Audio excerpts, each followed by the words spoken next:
бүгін енді спорттың мына жерде қаймақтары болды ғой, чемпиондар, олимпиада чемпиондары, әлем чемпиондары бәрін басын қосыптыр, Бірақ жиналыс неге 99% орысша өтті. Баяндамалар неге мемлекеттік тілде айтылмады. Мысалы, бізде қазақ тілде де аудитория бар ғой.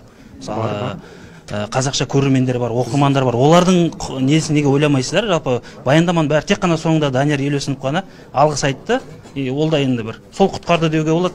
Неге мемлекеттік тілге сондай көзқарас? Иә, енді өзім қазақша мен орысша араластырып баяндаманы айттым.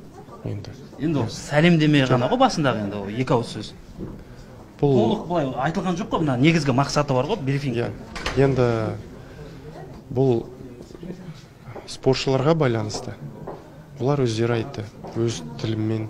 Біздің спортшыларға керек емес пе қазақ тілі, мемлекеттік тіл? Жалпы неге сондай көзқарас бүкіл жерде осындай кездеседі? Әрине керек. Бірақ та олар орысша айтты. Енді мен не айтам? Қазақша сөйлеңдер деп айтайын ба оған? Жақсы айтамын. Болды, рахмет.